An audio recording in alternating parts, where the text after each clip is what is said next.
اعوذ باللہ من الشیطان الرجیم بسم اللہ الرحمن الرحیم 11ویں پارے میں سورہ یونس کی 59 نمبر آیت ہے، اور اللہ تعالی نے یہ فرمایا ہے کہ قل ارائیتم، آپ ان سے ارشاد فرمائیے کہ ارائیتم، بھلا تم دیکھو تو، ارائیتم، کیا تم نے دیکھا ہے؟ رعا کا ترجمہ اور رویت عربی زبان میں دیکھنے کے لیے استعمال ہوتا ہے، اور رویت دیکھنا دونوں طرح سے، دل سے دیکھنا اور آنکھوں سے دیکھنا دونوں معانی میں آتا ہے۔ اور اگر دل سے دیکھنے کے معنی میں آئے تو اسے ہی ہم اردو میں کہتے ہیں کہ آپ غور کیجئے، آپ اس بات کو سمجھیے، آپ دل لگا کر سوچئے، تو یہی وہ رویت ہے جو عربی میں رویت قلبی کے نام سے عنوان سے آتی ہے، یعنی دل سے دیکھنا۔ تو ارائیتم، تم نے کیا دیکھا اپنے دل سے؟ تو مطلب یہ نکلا کہ کیا تم اس بات پر غور کرتے ہو؟ تم نے کبھی سوچا ہے کس بات پر؟ ما انزل اللہ، جو چیز بھی اللہ نے نازل کی ہے۔ اللہ تعالی جو چیزیں نازل فرماتے ہیں اوپر سے، اس میں دونوں قسمیں ارشاد فرماتے ہیں۔ وہ چیزیں جو انسان کو اپنی آنکھوں سے نظر نہیں آتی، جیسے فرشتوں کا نزول، وحی کا نازل ہونا، برکتوں کا نازل ہونا، یہ بھی قرآن پاک کئی مرتبہ بتاتا ہے کہ اللہ نے فرشتوں کو نازل کیا۔ خود قرآن کے متعلق آیا ہے، آپ میں سے اکثر لوگ اسے پڑھتے اور سنتے ہیں کہ انا انزلناہ فی لیلۃ القدر، ہم نے اس قرآن کو نازل کیا۔ تو قرآن پاک جو نازل ہوا ہے کوئی ایسی چیز نہیں تھی جو لوگوں کو اپنی آنکھوں سے کوئی کتاب نظر آ رہی ہوتی، بلکہ وہ وحی تھی جو نازل ہوئی ہے۔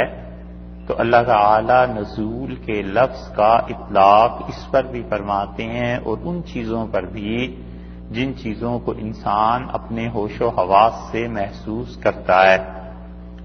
مثلا اللہ تعالی نے فرمایا کہ وَأَنزَلْنَا الْحَدِيدَ، اور ہم نے لوہے کو آسمان سے یا اوپر سے نازل کیا۔ تو اب کہنے کو لوہا اوپر سے تو نازل نہیں ہوتا، لیکن اس کے اسباب اور وسائل، یہ چیزیں اوپر ہی سے نازل ہوتی ہیں۔ بارش ہے، زمین ہے، زمین کے اندر کیا تبدیلیاں آتی ہیں، پھر کس طرح وہ مٹی سے لوہا بنتا ہے، کاربن بنتا ہے، مختلف چیزیں بنتی ہیں، یہ سب کی سب چیزیں در حقیقت چونکہ اوپر سے ہوتی ہیں، اس لیے اللہ نے نزول کے لفظ کا اطلاق ان چیزوں پر بھی فرمایا۔ اسی طرح اللہ تعالی نے فرمایا وَأَنزَلْنَا الْمِيزَانَ، اور ہم نے ترازو کو آسمان سے اوپر سے نازل کیا۔ تو اس کا مطلب یہ ہے کہ انصاف کا حکم اللہ نے اوپر سے نازل کیا، یا یہ کہ ترازو جو انصاف پر مبنی چیز ہے وہ تمہیں اللہ نے سکھائی۔ یہاں پر ارشاد یہ ہے کہ تم لوگوں نے کبھی اس چیز پر غور کیا ہے، ما انزل اللہ، جو اللہ نے نازل کی ہے تمہارے لیے، من رزق رزق میں سے۔ اور رزق عربی میں ان تمام چیزوں کو کہتے ہیں جو بھی اللہ نے کسی انسان کو دی ہیں۔ تو ارشاد یہ فرمایا کہ وہ رزق جو ہے وہ ہماری نازل کردہ چیز ہے، ہم نے اسے نازل کیا ہے اور تمہارے لیے ہی نازل کیا ہے۔ اور سورہ بقرہ کے بالکل آغاز میں آیا تھا کہ وَمِمَّا رَزَقْنَاهُمْ يُنْفِقُونَ، اور جو کچھ ہم انہیں دیتے ہیں اس میں سے اللہ کے لیے خرچ کرتے ہیں۔ اور وہاں پہ عرض کیا تھا کہ کوئی انسان ان چیزوں کو اللہ کی راہ میں خرچ کرتا ہے جو کچھ اللہ نے اسے سکھایا ہے تو وہ اس آیت میں شامل ہے۔ ایک آدمی کو اللہ نے دولت دی ہے، وہ اپنا مال اللہ کی راہ میں خرچ کرتا ہے۔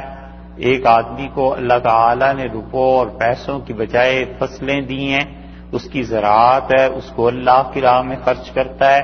ایک آدمی کو اللہ نے دماغی طور پر صلاحیتیں دی ہیں، وہ خدا کی راہ میں بہتر سے بہتر مشورہ دیتا ہے۔ ایک آدمی کو اللہ نے علم دیا ہے، وہ اللہ کے لیے سیکھتا اور سکھاتا ہے۔ یہ سب کی سب چیزیں اللہ کی طرف سے ہیں اور رزق ان تمام چیزوں پر مشتمل ہے۔ اس لیے جتنی بھی صلاحیتیں اللہ نے انسان کو دی ہیں اور جو بھی اپنی صلاحیتوں کو انسانیت کی فلاح و بہبود کے لیے اللہ کی رضامندی کے ساتھ خرچ کرتا ہے، اور دو شرطوں میں سے ایک شرط یہ کہ اللہ کی رضا اور خوشی اس میں شامل ہو اور دوسرے سنت کی اتباع بھی اس میں شامل رہے، تو ان دو چیزوں کے ساتھ جو آدمی بھی اپنی جس صلاحیت کو چاہے وہ نظر آتی ہے اور چاہے ایسی چیزیں جو نظر نہیں آتی ان کو خرچ کرتا ہے، یہ سب اللہ کا رزق ہے۔ اللہ تعالیٰ نے بتلا دیا کہ اس رزق کو ہم نے نازل کیا ہے۔ اگر کوئی آدمی اس میں طاقت اور قوت ہے اور وہ لڑتا ہے تو اللہ ہی نے اس کو وہ طاقت اور قوت دی ہے۔ ایک آدمی جو خدا کی راہ میں اپنی دماغ کو استعمال کرتا ہے تو اللہ ہی نے اسے دماغ کی صلاحیتیں دی ہیں۔ ایک آدمی دوڑ دھوپ کرتا ہے، محنت کرتا ہے، تو یہ محنت جس بلبوتے پہ کر رہا ہے اللہ ہی نے اسے دیا ہے۔ تو الغرض جتنی بھی چیزیں ہیں خدا نے یقین دلایا ہے ان پہلے چند الفاظ میں اس آیت کریمہ میں کہ جو چیزیں بھی ہم نے نازل کی ہیں وہ تمہارے لیے ہیں، ایک اور دوسرے وہ رزق ہے، یعنی اللہ نے دیا ہے تمہیں، یہ چیزیں تمہاری اپنی نہیں ہیں بلکہ خدا کی طرف سے دی گئی ہیں۔ تو ظاہر ہے کہ بات خود بخود ثابت ہو جاتی ہے کہ جس اللہ نے دی ہیں اسی کی رضا اور اسی کی خوشی اور اسی کے حکم کے مطابق تم استعمال کرنے کے پابند ہو۔ انسان کو در حقیقت جتنا کچھ بھی دیا جاتا ہے اس کی بڑی واضح مثال آپ اگر دیکھیں تو وہ یہ ہے کہ جیسے کوئی انسان بینک میں داخل ہوتا ہے اور کیشیئر کے پاس لاکھوں اور کروڑوں روپے کے وہ نوٹ پڑے ہوئے ہیں اور وہ ان چیزوں پر امین ہے، محافظ، اور وہ سارا دن اس کو تقسیم کرتا رہتا ہے، اور شام کو جب وہ اٹھتا ہے تو اسے ایک ایک پائی کا حساب پورا اٹھ کے بینک سے کر کے جانا پڑتا ہے کہ آج صبح میرے پاس اتنے پیسے تھے، اتنے چیک آئے تھے، فلاں جگہ اس کی ٹرانزیکشنز ہوئی ہیں، یہ چیزیں ہوئی ہیں، اس کے بعد اتنے پیسے رہ گئے، اور وہ پورا کر کے جاتا ہے۔ بس بالکل اسی طرح اللہ جس انسان کو جو کچھ دیتا ہے جب اس کی زندگی کا اختتام ہوگا، اللہ کے پاس پہنچے گا تو اسے ان ساری چیزوں کا بیلنس پورے کا پورا بتانا ہے کہ یہ چیزیں تھیں جو مجھے اللہ آپ نے دی تھیں اور یہ چیزیں میں اس طرح خرچ کر کے آیا ہوں۔ اب وہ جو اس میں کمی بیشی ہو گئی اللہ اپنے فضل سے معاف فرما دے تو اس کی مرضی، اور بہرحال اس کا پورا حق بنتا ہے کہ وہ ایک ایک چیز کے متعلق دریافت کرے کہ یہ جو چیزیں میں نے تمہیں دی تھی تم نے اس کا کیا استعمال کیا۔ ان چیزوں میں بہت مرتبہ انسان غفلت برتتا ہے، پیسہ ہے خدا نے دیا اس کو فضول میں اڑا دیتا ہے۔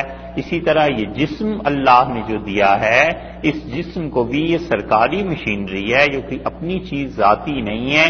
اس جسم کو استعمال ناجائز کرنا، غلط کرنا اللہ نے اس کو بھی منع کیا ہے اور بتایا ہے کہ تمہیں اپنی صحت، طاقت اور قوت کا ان چیزوں کا خیال کرنا ہے، اور اسی وجہ سے تم اللہ کی عبادت اور ان چیزوں کے لائق بن سکو گے۔ ایک آدمی اپنی صحت کے معاملے میں غفلت برتتا ہے اور اللہ نے جو پابندیاں اس پہ لگائی تھیں وہ نہیں کرتا اور اپنے آپ کو ضائع کر دیتا ہے، اپنی صحت کو نقصان پہنچاتا ہے، یہ چیز بھی اللہ کے ہاں قابل گرفت ہے۔ مثلا فقہا کئی چیزوں کے بارے میں لکھتے ہیں کہ ان چیزوں کا کھانا منع ہے، اور پھر اس کی علت اور وجہ یہ وہ لکھتے ہیں کہ اس چیز سے انسان کی صحت پر فرق پڑتا ہے، انسان کی بینائی پر فرق پڑ جاتا ہے۔ تجربہ یہ بتاتا ہے کہ انسان کے گردوں پر فرق پڑ جاتا ہے، تو وہ اس کے بعد کہتے ہیں کہ اس کو نہ کھایا جائے، اس چیز کو استعمال نہ کیا جائے۔ وجہ اس کی یہ ہے کہ وہ کہتے ہیں کہ تمہاری جسمانی صحت خراب ہو جائے گی، اور اللہ نے اس بات کو تمہیں پابند بنایا ہے کہ اپنی صحت کی حفاظت کرو، کیونکہ جتنی طاقت اور قوت ہے اس کو انجام کار تم نے اللہ کے لیے خرچ کرنا ہے، یہ ضائع کرنے کے لیے نہیں۔ اسی لیے شریعت نے کسی انسان کو یہ اختیار نہیں دیا کہ وہ بغیر وجہ کے، کوئی آدمی کہتا ہے کہ میرا ہاتھ کٹ جائے، کوئی آدمی جا کر اپنے آپ کو معذور کرنے کے لیے تیار ہے، تو یہ سب چیزیں ایسی ہیں جو شریعت نے منع قرار دی ہیں کہ تم ایسے نہیں کر سکتے۔ اللہ جب اجازت دے گا اس جسم کے استعمال کی تو تم کرو گے، وگرنہ تمہارا اس جسم پر کوئی حق نہیں ہے، یہ اللہ کی ملکیت ہے، اور اللہ کے ہاں پہنچ کے ان چیزوں کا جواب دینا۔ مشرکین مکہ نے کیا کیا تھا؟ وہ اللہ کی دیے ہوئے رزق میں تقسیم اپنے پاس سے کرتے تھے۔ وہ کہتے تھے اگرچہ یہ چیزیں ساری اللہ نے دی ہیں، لیکن اس کا استعمال یہ ہماری عقل پر مبنی ہے، ہم جس چیز کو چاہیں حلال قرار دیں، جس چیز کو چاہیں حرام قرار دیں۔ اللہ نے اس چیز کا رد کیا ہے، اور پوری دنیا میں جتنی بھی مشرک اقوام ہیں، جتنی خدا کے ساتھ شرک اور کفر کرنے والی ہیں، وہ اصولی طور پر اس چیز کو تو مانتے ہیں کہ یہ سب چیزیں اللہ نے دی ہیں، اللہ ہی کی تخلیق کردہ ہیں، لیکن اس کے بعد جو آگے کی تقسیم ہے اس تقسیم کو وہ نہیں مانتے، اور کہتے ہیں کہ اب یہ ہماری عقل پر مبنی ہے کہ کون سی چیز ہمارے لیے ٹھیک ہے، کون سی چیز غلط ہے، ہم اپنی عقل کو استعمال کر کے، تجربے کو استعمال کر کے پھر اس پر حکم لگا لیں۔ اور نبوت اس کے بالکل ٹھیک مقابلے میں آتی ہے، اور انبیاء علیہ السلام بتاتے ہیں کہ اتنی بات تو تمہاری درست ہے کہ یہ سب چیزیں اللہ نے دی ہیں، لیکن اس کی تقسیم کرنا کہ کون سی چیز تم نے استعمال کرنی ہے، کون سی چیز حلال ہے، کون سی چیز حرام ہے، اس میں بھی تمہارا کوئی اختیار نہیں ہے، بلکہ اللہ کا اختیار ہے۔ تم اپنی عقل کی بنیاد پر لوگوں کو یہ بتاتے ہو کہ یہ چیز استعمال کرو اور نہ کرو، اور اللہ نے ہمیں نبوت دی ہے، ہم بھی اپنی نبوت کی بنا پر یہ بتاتے ہیں کہ یہ چیز قابل استعمال ہے، حلال ہے، اور یہ چیز حرام ہے۔ اسی لیے اللہ تعالی نے یہاں پر ان پر شدید جو نقد فرمایا ہے، یہ فرمایا ہے کہ یہ رزق میرا دیا ہوا، میں نے تمہارے لیے نازل کیا تھا، فجعلتم سو تم نے کر لیا ہے، منہ اس سے حراما و حلالا، اپنی مرضی اور خواہش کے مطابق تم نے کوئی چیز حرام کر لی، کوئی چیز حلال کر لی۔ حرامن اور حلالن یہ دونوں الفاظ اللہ تعالیٰ نے تنوین کے ساتھ فرمائے ہیں۔ اس کا مطلب یہ ہوا کہ تم جس چیز کو اپنی مرضی میں آتا ہے حرام کر لیتے ہو، جس چیز کو اپنی مرضی سے چاہتے ہو حلال کر لیتے ہو۔ یہ حلت اور حرمت اتنی بڑی چیز ہے کہ اس کائنات میں اگر یہ اختیار انسانوں کو دے دیا جائے تو کوئی تہذیب اور شرافت معاشرے میں قائم نہیں رہ سکتی، کیونکہ شریعت بتاتی ہے کہ جن چیزوں کو اللہ نے حرام قرار دیا ہے اس میں بڑی گہری مصلحتیں ہیں، چاہے وہ انسان کی سمجھ میں آئیں یا نہ آئیں۔ بتا دیا ہے کہ یہ چیز حرام ہے لہذا اس سے بچو، اور بتا دیا ہے کہ یہ چیز جائز اور درست ہے، اس چیز کا استعمال صحیح۔ انسان جو عقل کی بنیاد پہ سوچتے ہیں اس کی مثال ایسے ہی سمجھ لیجئے جیسے گھر میں 10 قسم کی دوائیں پڑی ہوئی ہیں، اور بچہ کہتا ہے کہ میں یہ دوا استعمال کر لوں، ماں باپ منع کرتے ہیں کہ اس دوا میں یہ نقصانات ہیں، زہر ہے، یہ تمہارے لیے نہیں، اس کی کوئی اور مصلحت ہے، یہ جو چیز رکھی ہوئی ہے یہ تمہارے لیے جائز نہیں ہے اس کا استعمال کرنا، اور یہ دوا ہے جو اگر تمہیں بخار ہو جائے یا کوئی چیز ہو جائے تو تم یہ استعمال کر سکتے ہو۔ اسی طرح انبیاء علیہ السلام حلال اور حرام کی پوری تقسیم لے کر آتے ہیں، اور وہ بتاتے ہیں کہ یہ چیز حلال ہے، یہ چیز حرام ہے، اور اس کے برعکس مشرکین مکہ نے اپنے لیے حرام اور حلال کی خود ہی تقسیمیں کر لی تھیں، اور جس چیز کو وہ چاہتے تھے حلال قرار دے دیتے تھے، جس چیز کو چاہتے تھے حرام قرار دے دیتے تھے۔ اللہ تعالی نے یہ سورہ یونس مکہ مکرمہ میں نازل کی ہے، اور مکہ مکرمہ میں اس کے ساتھ ساتھ سورہ انعام بھی مکی ہے، وہ بھی مکہ مکرمہ میں نازل ہوئی تھی، وہاں اسی آیت کریمہ کی تشریح مل جائے گی۔ سورہ انعام دیکھ لیجئے 8ویں پارے میں، اور اس کی آیت نمبر ہے 135۔ سورہ انعام پارہ 8 اور آیت نمبر 135۔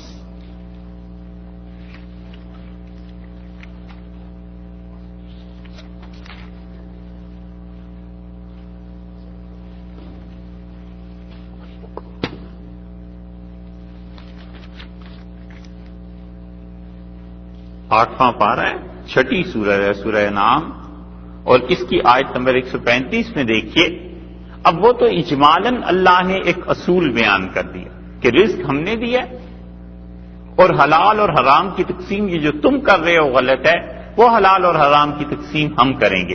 اب ان آیات میں دیکھ لیجئے، یہ 5 آیات ہیں، تشریح تو اس کی پہلے گزر چکی، لیکن اس میں دیکھیں گے پھر آپ تو ذہن میں یاد دہانی ہو جائے گی کہ یہ لوگ کیسے حلال اور حرام کی تقسیم کرتے تھے.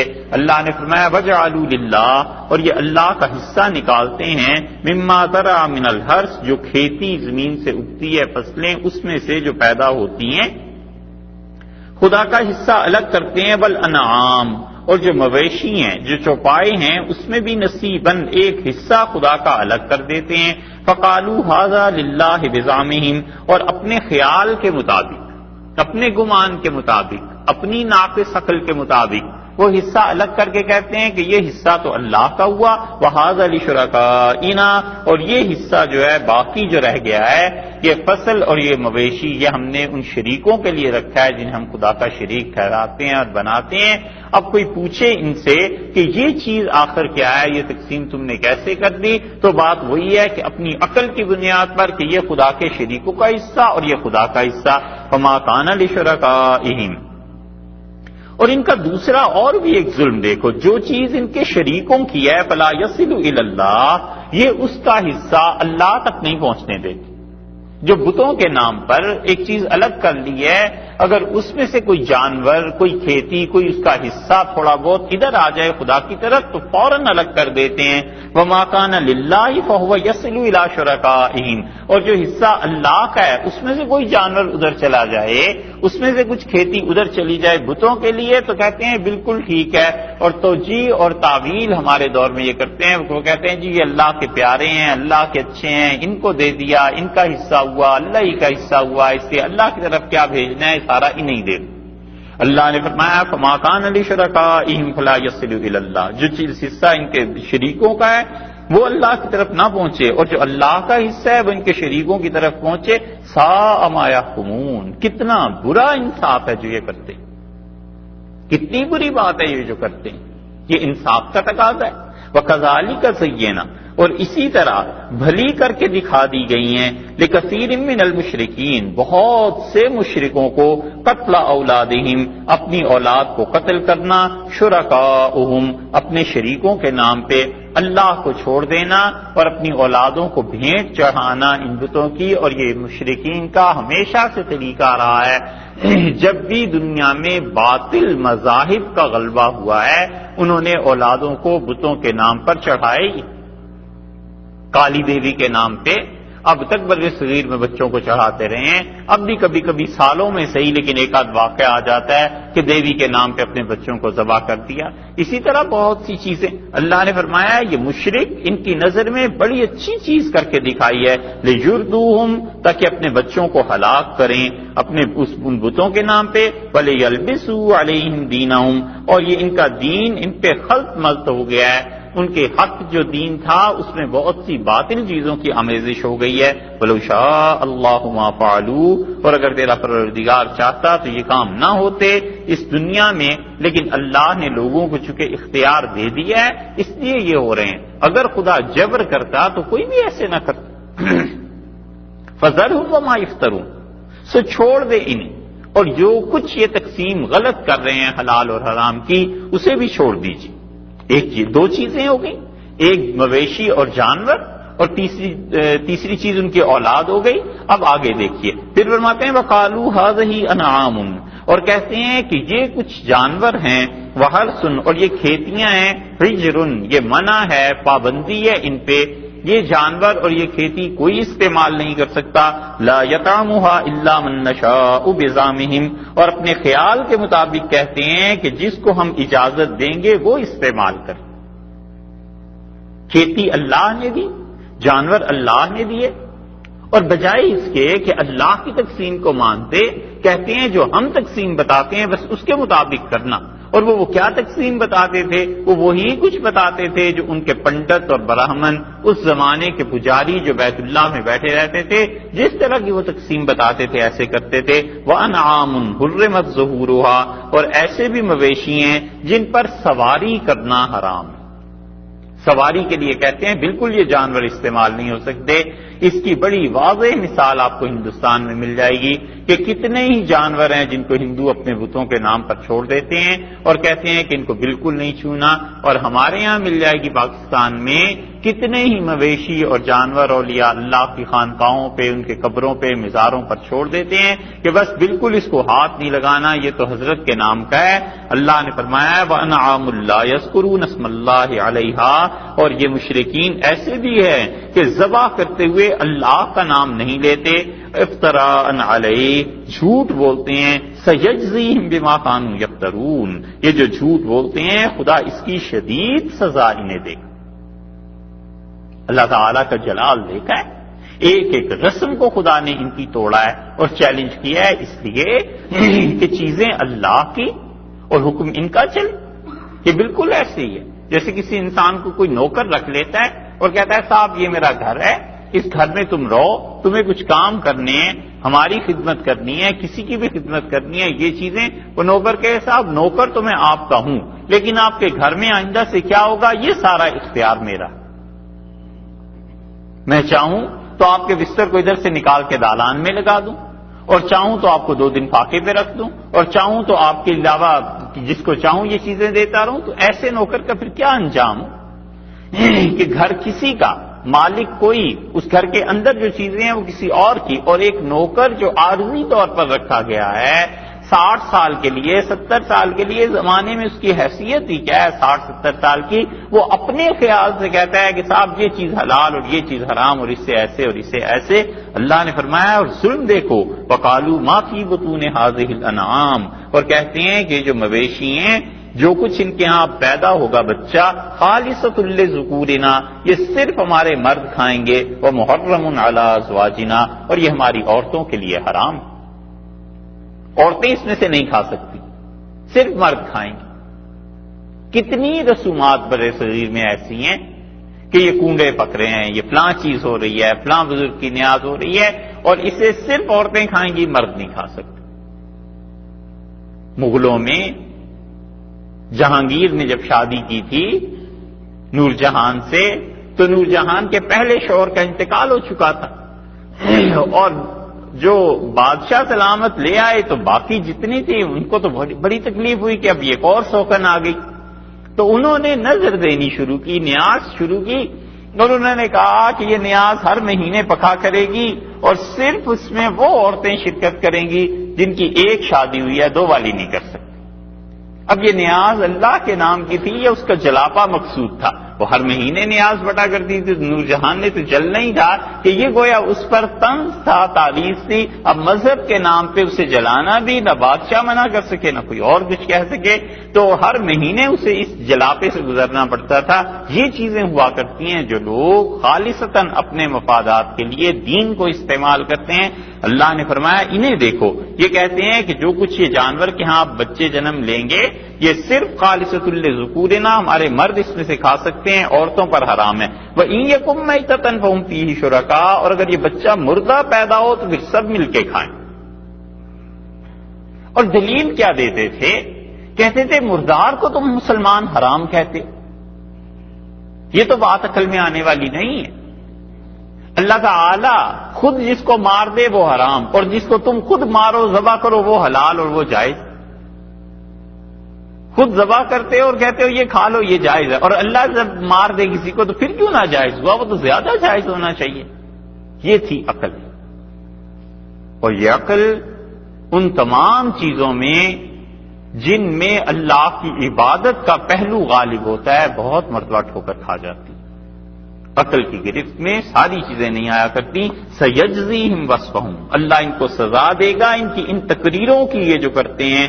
انہ حکیم علیم، وہ حکمت والا ہے اور بڑے علم والا ہے۔ قد خسر الذین قتلوا اولادہم صفحا، بلا شبہ برباد ہوئے وہ لوگ جنہوں نے اپنی اولادوں کو مال ڈالا نادانی سے، بغیر علم، بن سمجھے۔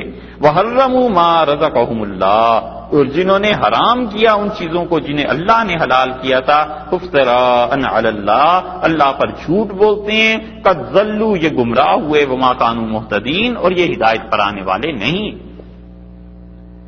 یہی تفصیل سورہ مائدہ میں بھی گزر چکی، وہ اس میں آپ سن سکتے ہیں اسے، اور وہ تو پچھلے سال گزر چکی، اس لیے اس کی طرف نہیں جاتے، لیکن نمونے کے طور پر ایک چیز آپ کے سامنے آ گئی کہ اللہ تعالیٰ نے اتنی شدید ناراضگی کا اظہار فرمایا کہ سیجزیہم وصفہم، ہم ان کی تقریروں کی سزا انہیں دے دیں گے، اور یہ جو کچھ کہہ رہے ہیں ہم سے ان سے نبٹ لیں گے۔ یہ سب چیزیں اس لیے ہیں کہ حلال اور حرام جس چیز کا نام ہے، اس کے اختیارات انسان کیسے لے سکتا ہے؟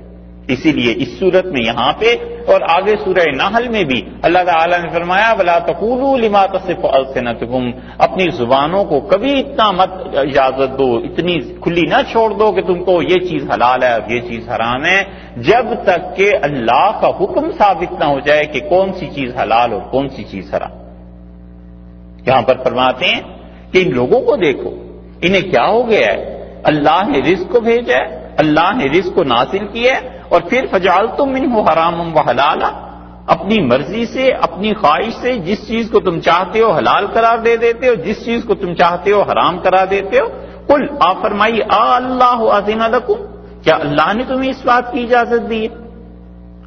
اس ایک آیت میں 2 مرتبہ کل کا لفظ آ گیا، جہاں سے یہ شروع ہوئی تھی وہاں بھی کل کا لفظ آ گیا کہ آپ فرمائیے، آپ ان سے کہیے، تو ان سے کہنے کے حکم کے بعد پورا جملہ ایک ہی مرتبہ آ جانا چاہیے تھا نا، یعنی اصل میں جملہ یوں آ جانا چاہیے تھا کہ قل ارائیتم ما انزل اللہ لکم من رزق فجعلتم منہ حراما وحلالا اللہ اذن لکم۔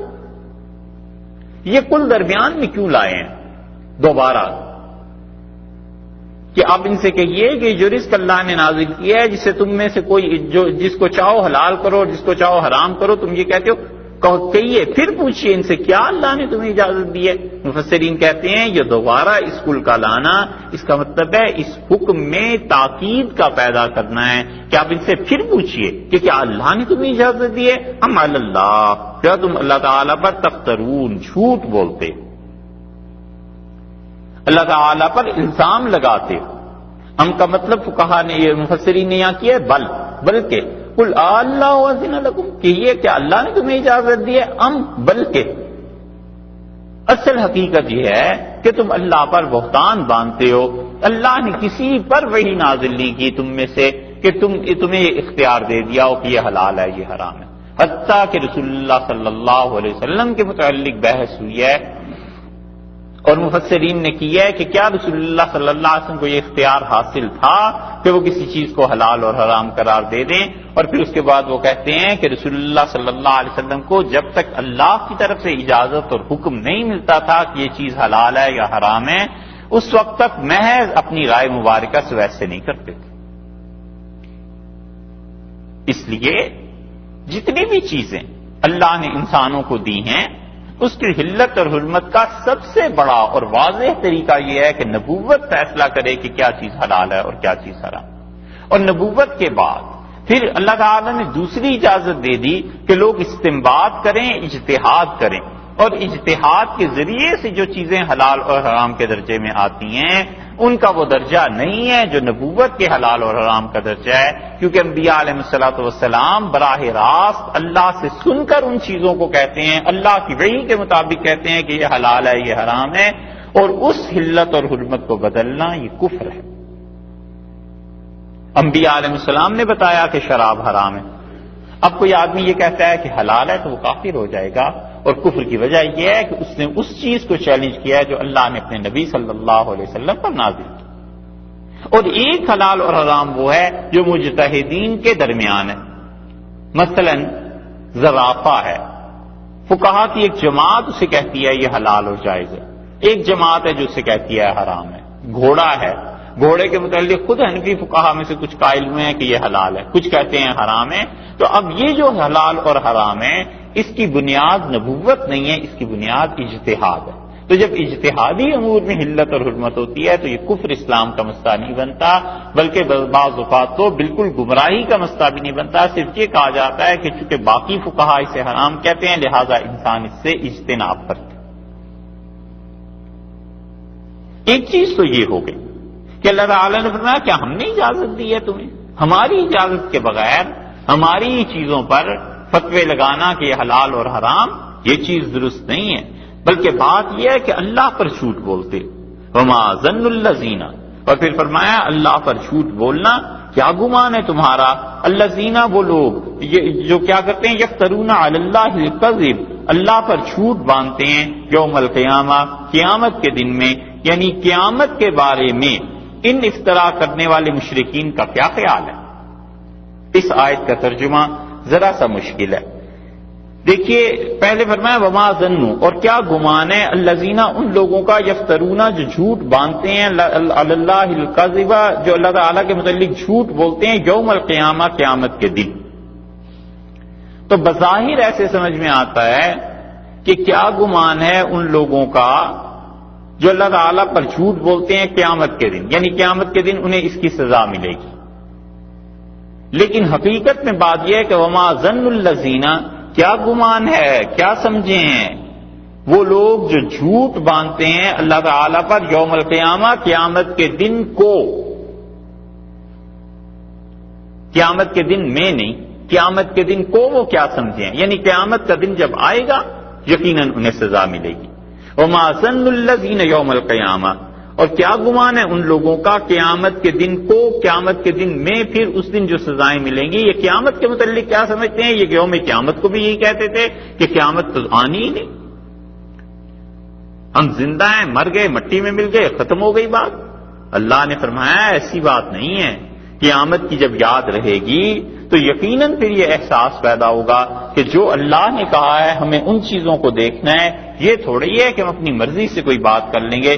ان اللہ، بلا شک و شبہ اللہ، لذو فضل علی الناس، لوگوں پر بہت مہربانی کرنے والا ہے، بہت اللہ عنایت کرنے والا ہے. ولکن، اور لیکن اکثرہم، لوگوں کی اکثریت، لا یشکرون، وہ اللہ کا حق نہیں مانتے. لا یشکرون کا مطلب اللہ کا جو حق ہے اسے نہیں مانتے. حق اس کا تھا حلال اور حرام پہ، اس کا حق تم چھین رہے ہو. تم کہتے ہو کہ ہم اپنی عقل کی بنیاد پہ حلال اور حرام قرار دیں گے، یہ نہیں ہو سکتا. اللہ بہت مہربانی کرنے والا ہے لوگوں پر، یعنی یہ تو خود خدا کا احسان ہے کہ اس نے نبوت کے ذریعے بتا دیا کہ کیا چیزیں حلال اور حرام ہیں. اگر نہ بتاتا تم پھر کیا کر لیتے؟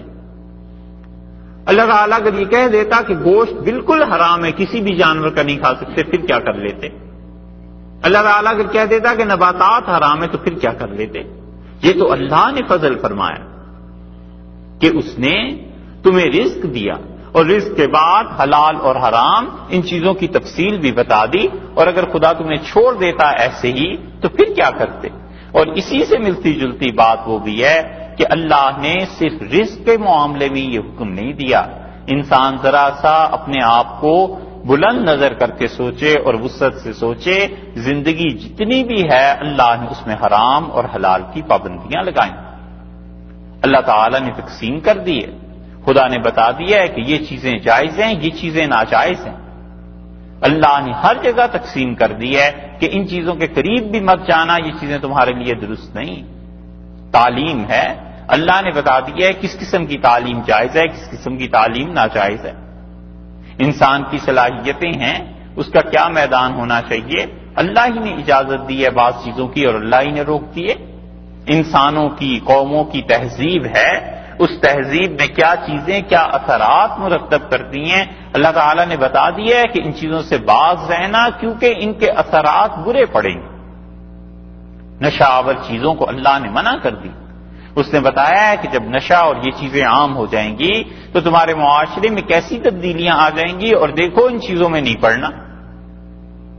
یہ ساری کی ساری چیزیں جو اللہ کی جانب سے ہیں، اسی لیے یہ تقسیم ہے کہ حلال اور حرام انسان اپنے پاس سے اسے نہ گھڑنے لگے. اور یہ بہت بڑا فرق ہے مسلمانوں کی تہذیب میں اور غیر مسلموں کی تہذیب، کہ مسلمان ایک ایک لمحے میں ہر چیز میں سوچتا ہے. دو آدمی کپڑا خریدنے بازار جاتے ہیں اور ایک آدمی سوچتا ہے کہ کپڑے جو سارے ہیں مگر مجھے ریشم اس میں سے نہیں خریدنا کیونکہ حدیث میں منع آیا ہے مرد کے لیے ریشم جائز نہیں ہے. اور دوسرے آدمی کو پرواہ نہیں ہوتی. کوئی دن تو ایسا ہونا چاہیے نا کہ اس کا بھی جی چاہتا ہے ریشم پہنے مگر اس لیے نہیں پہنا کہ اللہ نے منع کیا ہے مجھے، تو اسے اس اللہ کی ممانعت کی، روکنے کی، پابندی، اس کا حکم ماننے کی وجہ سے جزا ملے، اور جس نے اس حکم کو نہیں ماننا اسے سزا ملے۔ دو آدمی جاتے ہیں بازار میں، دفتر میں، ایک آدمی سونا پہنے ہوئے ہے اور دوسرا آدمی سونا پہنے ہوئے نہیں ہے، حالانکہ پہلا آدمی جو تھا اس کی بھی استطاعت ہے، یہ بھی سونا پہن سکتا ہے، لیکن یہ اس وجہ سے رک جاتا ہے کہ اللہ نے منع کیا ہے۔ حدیث میں ممانعت آ گئی ہے سونے کی، مجھے تو سونے کی کوئی چیز نہیں پہننی۔ اب یہ جو آدمی اپنے آپ کو روک رہا ہے، یہ اللہ ہی کے منع کرنے کی وجہ سے روک رہا ہے، جو اللہ نے ممانعت نازل کی رسول اللہ صلی اللہ علیہ وسلم کے ذریعے سے۔ تو مسلمان ہر قدم پر اس کے لیے چیک ہے تاکہ وہ انسانوں جیسی تہذیب اس معاشرے میں بنے اور انسانوں کیسی زندگی بسر کرے۔ تہذیب کے معاملے میں کہتے ہیں نا کہ دنیا میں اس وقت دو تہذیبوں کی ٹکر ہو رہی ہے۔ یہ فلسفہ کس نے لکھا تھا؟ کچھ خیال ہے؟ ایک نام بڑا مشہور ہے کہ انہوں نے اتنی جلدوں میں کتاب لکھی ہے، اور انہوں نے کہا کہ دنیا میں دو تہذیبیں اس وقت ٹکرا رہی ہیں، اور ایک اسلام کی تہذیب ہے اور ایک ویسٹرن کلچر، ویسٹرن سویلائزیشن ہے، اور اسلام پر غالب آ سکتا ہے نہیں آ سکتا؟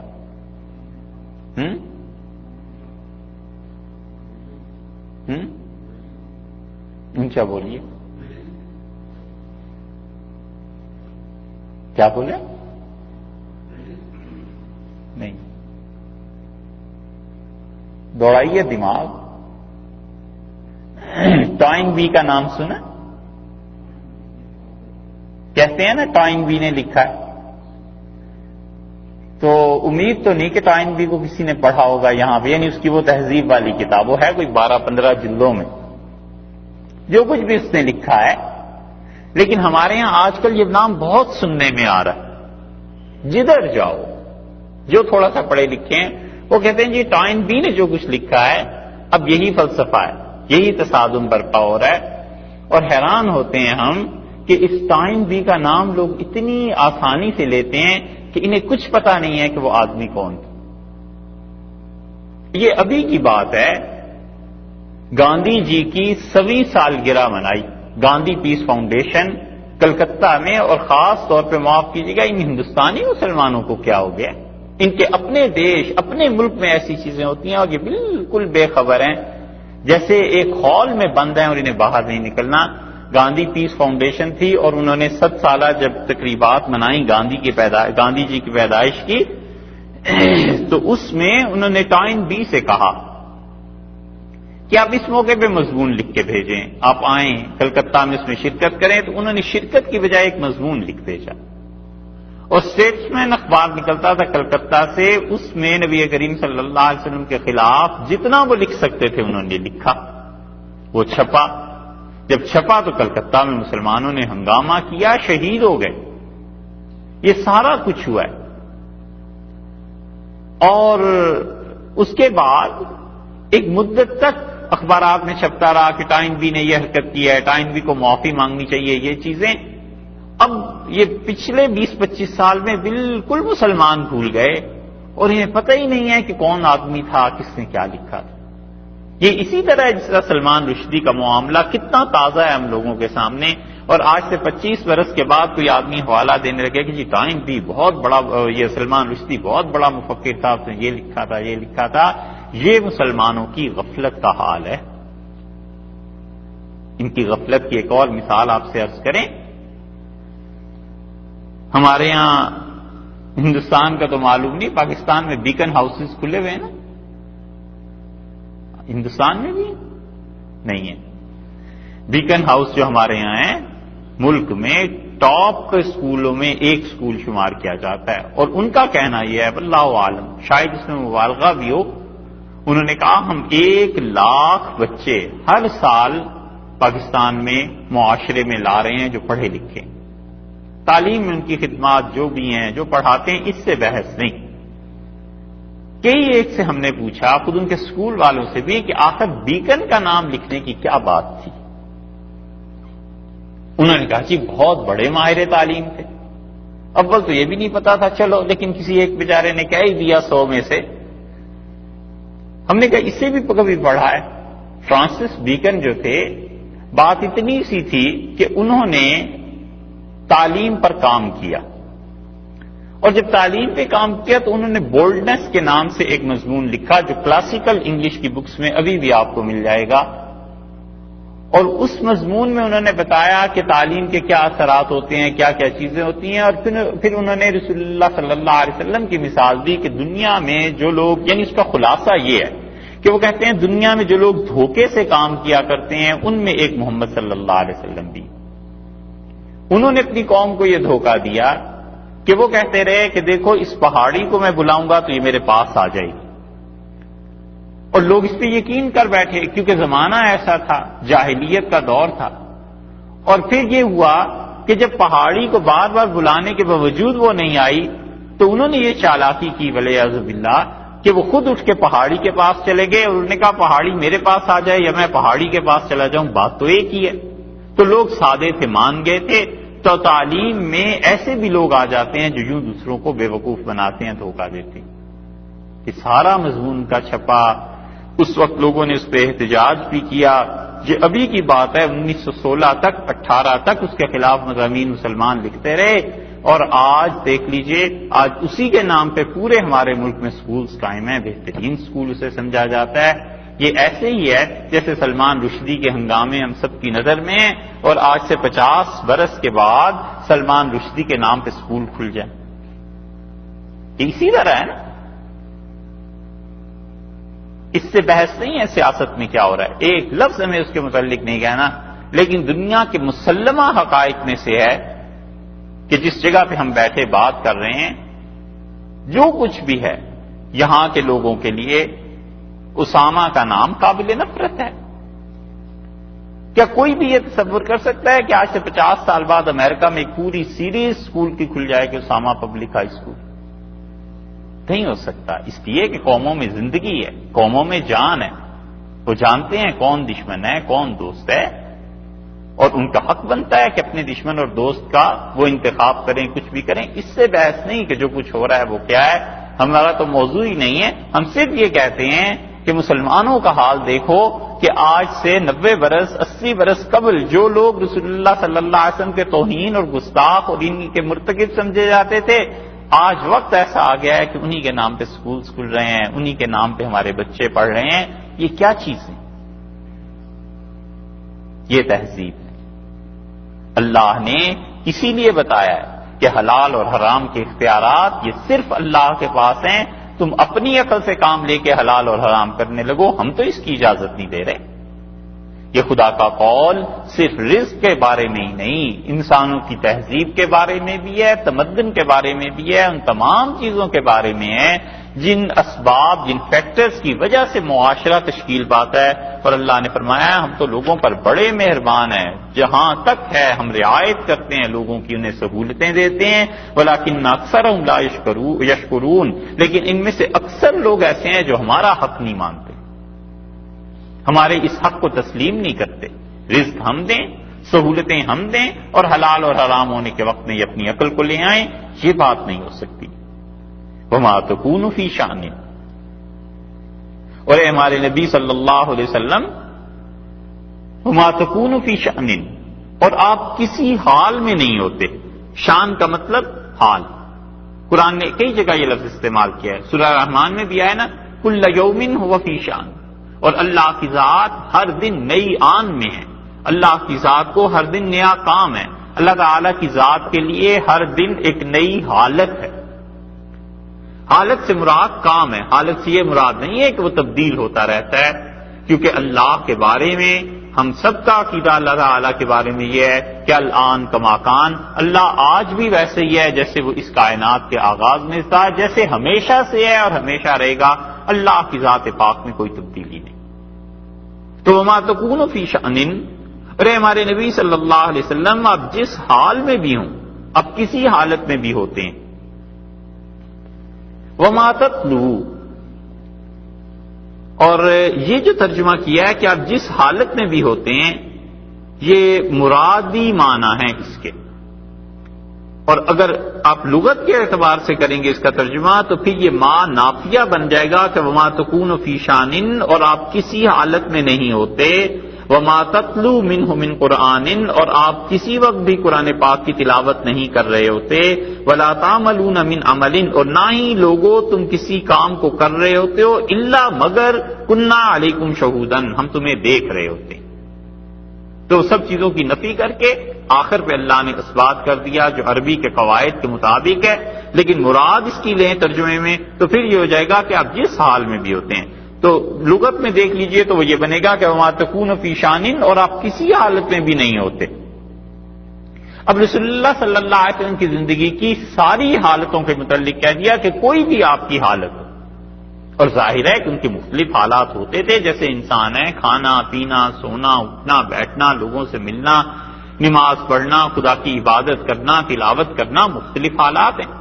اللہ نے فرمایا کوئی بھی حالت، وما تتلو، اور جو چیز آپ تلاوت کرتے ہیں، من ہو، اس سے. یہ ہو کی جو ضمیر ہے اس کے متعلق مفسرین کا اختلاف یہ ہے کہ وہ کہتے ہیں اس سے کیا مراد ہے کہ وما تتلو منہ من قرآن، اور کوئی بھی تلاوت جب پڑھنا ہے من ہو، اس سے، یعنی اس حالت میں کوئی بھی آپ کی ایسی حالت نہیں ہوتی. ایک یا یہ کہ کوئی بھی تلاوت میں من ہو، اس سے، یعنی تلاوت جب آپ کر رہے ہوتے ہیں نہ ہی وہ آپ کی وہ حالت. اور بعض کہتے ہیں من ہو کا مطلب قرآن سے ہے کہ وما تتلو من ہو، اور جب آپ اس سے پڑھ رہے ہوتے ہیں، اس سے تلاوت کر رہے ہوتے ہیں. تو جب یہ فکرہ کہا جائے کہ اتنا آدمی تلاوت کر رہا تھا تو یہ کہنے کی تو ضرورت ہی نہیں کہ قرآن کی تلاوت کر رہا تھا، کیونکہ یہ تو انڈرسٹوڈ بات ہے کہ قرآن کی تلاوت کی جاتی ہے. تو رسول اللہ صلی اللہ علیہ وسلم یہ کہنا کہ وما تتلو منہ، اور جو کچھ آپ کے، اور نہ ہی آپ اس سے پڑھ رہے ہوتے، اس کی تلاوت کر رہے ہوتے ہیں، تو مراد قرآن کی تلاوت کر رہے ہوتے ہیں.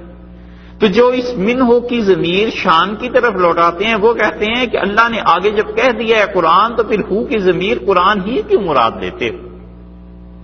تو پھر جو قرآن اس سے مراد لیتے ہیں وہ کہتے ہیں اس لیے کہ اللہ نے ایک ضمیر اور ایک اصل لفظ قرآن استعمال کر کے بتایا کہ رسول اللہ صلی اللہ علیہ وسلم کی حالت چونکہ بالعموم قرآن کی تلاوت کی رہتی تھی، اس لیے خدا نے خاص طور پر اس حالت کا ذکر کیا. اور دوسری بات یہ ہے کہ رسول اللہ صلی اللہ علیہ وسلم قرآن پاک کے ذریعے تبلیغ فرماتے تھے، اور سب سے مؤثر تبلیغ قرآن کے ذریعے سے.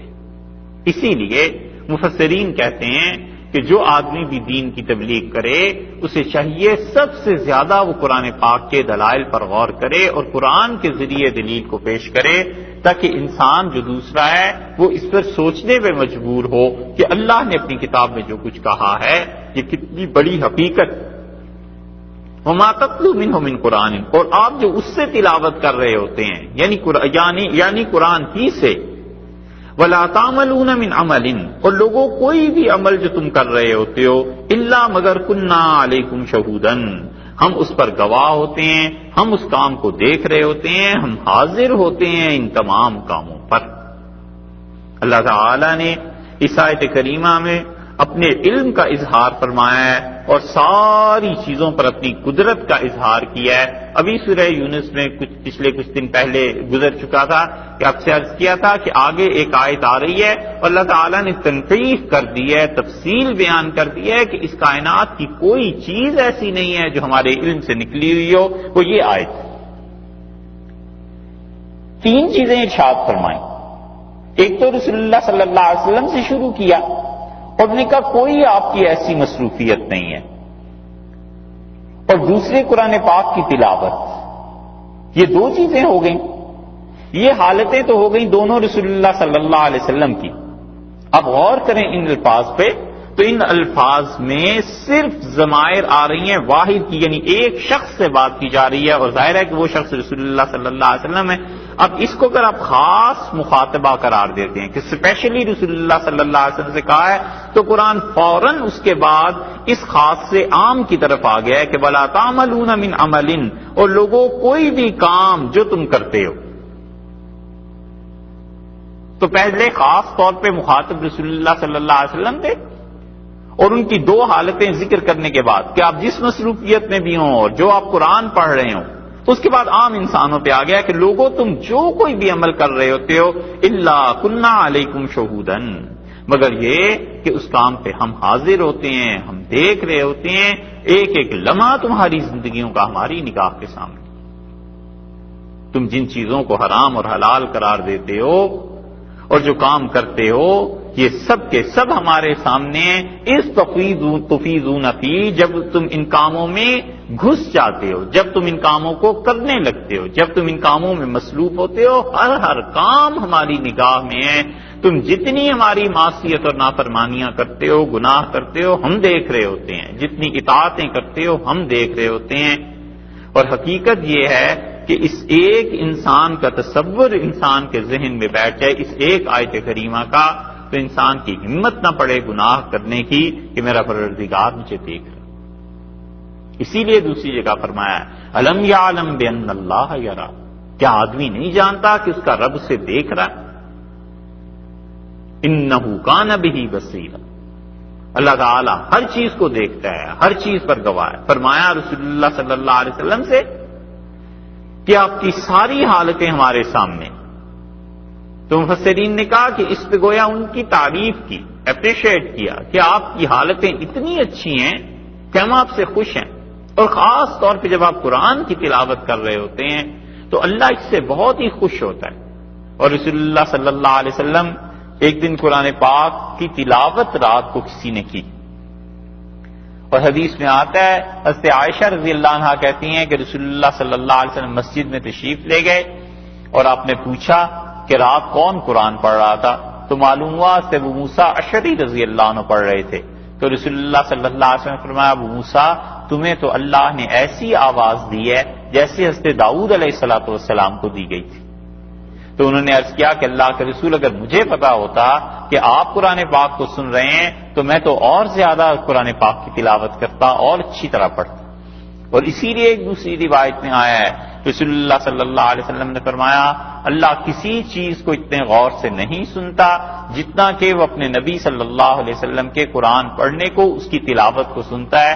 تو اس لیے یہ جو دو حالتیں ارشاد فرمائی ہیں اس میں گویا تعریف بھی کی کہ جب آپ قرآن پڑھ رہے ہوتے ہیں تو ہم اس کو بھی سن رہے ہوتے ہیں.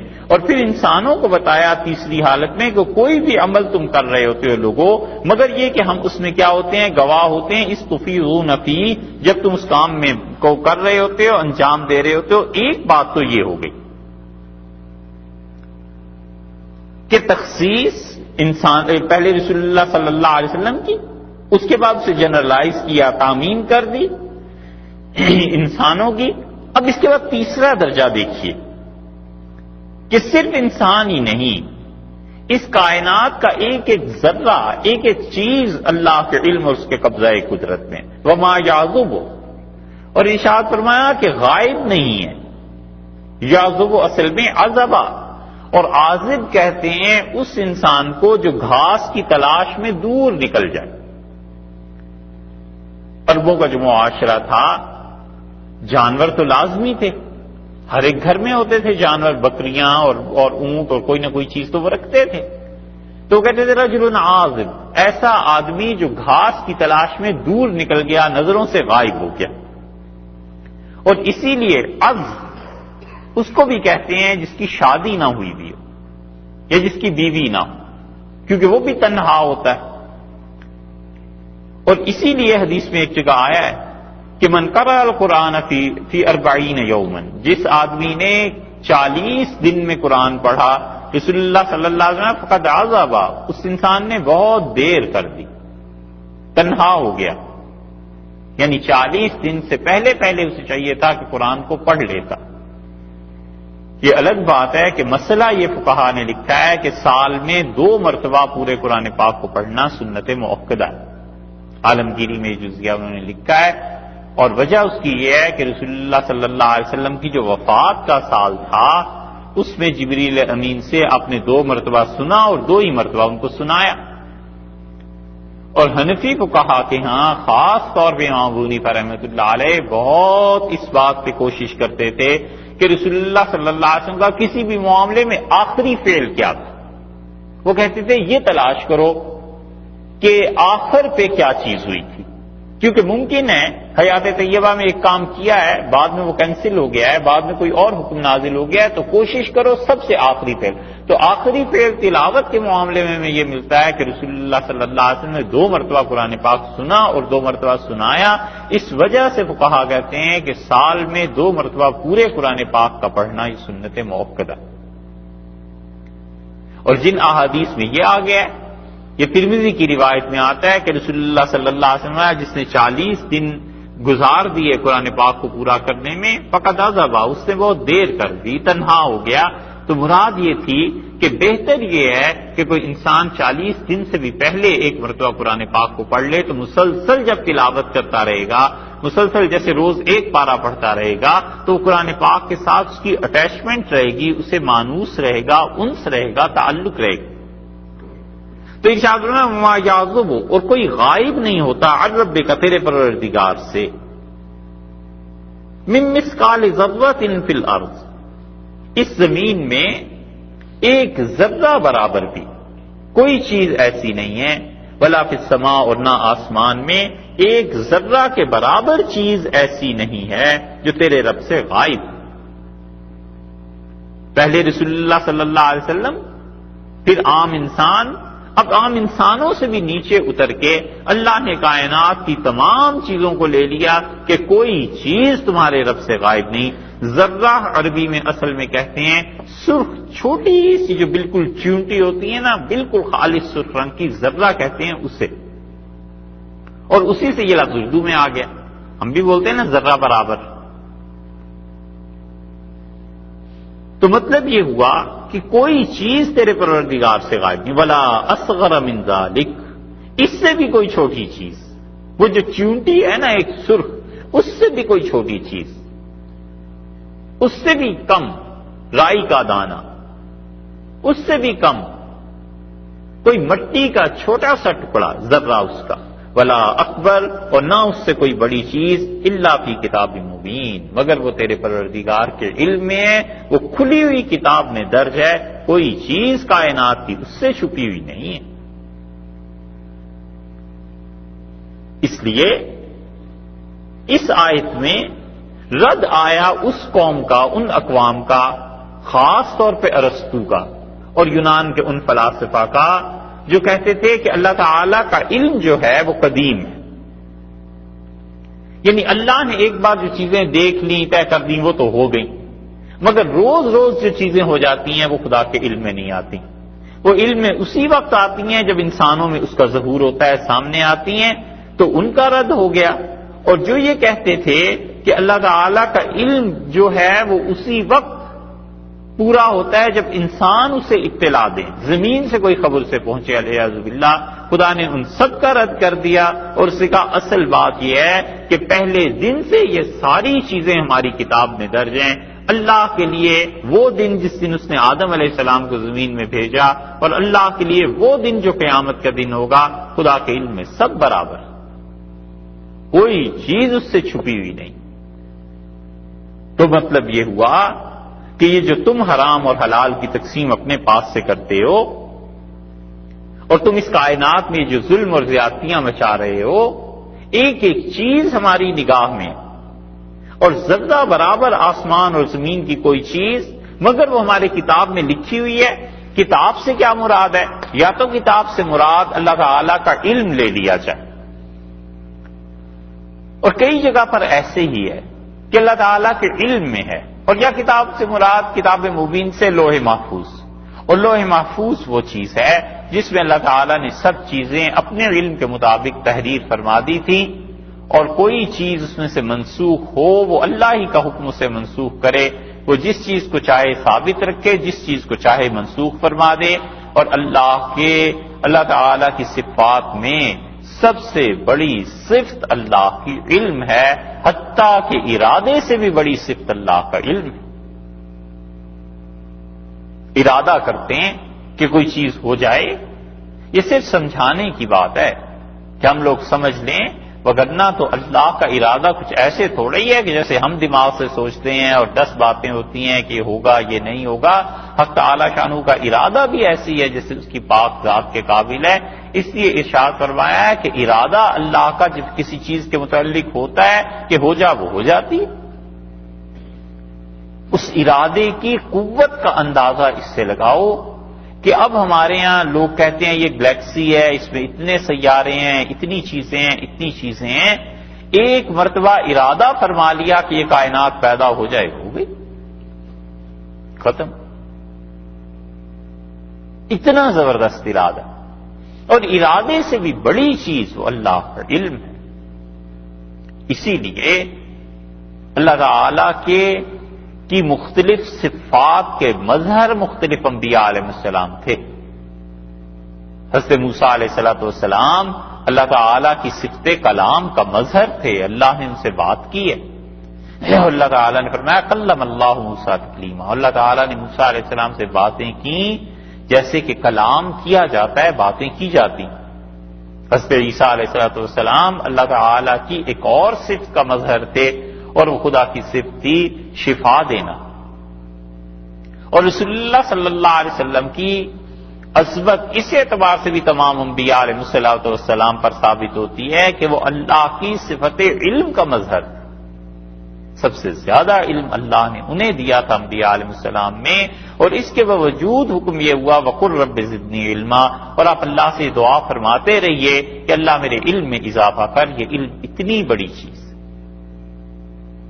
اسی لیے وہ حدیث میں آیا ہے نا کہ جو شخص علم کے لیے نکلتا ہے اپنے گھر سے، اللہ اس کے لیے جنت کا راستہ آسان کر دیتا ہے، اور جو علم کے لیے نکلتا ہے گھر سے، اللہ کے فرشتے اس کی گناہوں کی بخشش کی اللہ سے دعا مانگتے ہیں. تو اللہ تعالی نے فرمایا اس کائنات میں کوئی چیز ایسی نہیں ہے جو ہمارے علم سے باہر ہو، تمام چیزیں ہمارے علم میں ہیں. جب اللہ ایک ایک چیز کو دیکھ رہا ہے، علم اس کا، قدرت اس کی، یہ سب چیزیں اس کے قبضہ قدرت میں، تو پھر تم کس بنا پر شرک کر رہے ہو؟ جن کو تم معبود ٹھہرا رہے ہو، کیا ان کا بھی علم اتنا وسیع اور محیط ہے؟ جن کو تم شریک ٹھہرانا چاہتے ہو، کیا ان کی بھی کوئی قدرت ہے؟ جب ان کے قبضہ قدرت میں کوئی چیز نہیں ہے، تو یہ حلال اور حرام چیزوں کا ہونا زندگی کے ہر شعبے میں یہ اللہ کے حوالے کرو تم اپنی عقل سے، اور جو چیزیں تم اپنے معبود جو شریک بناتے ہو ان کے کہنے سے نہیں ہو سکتی.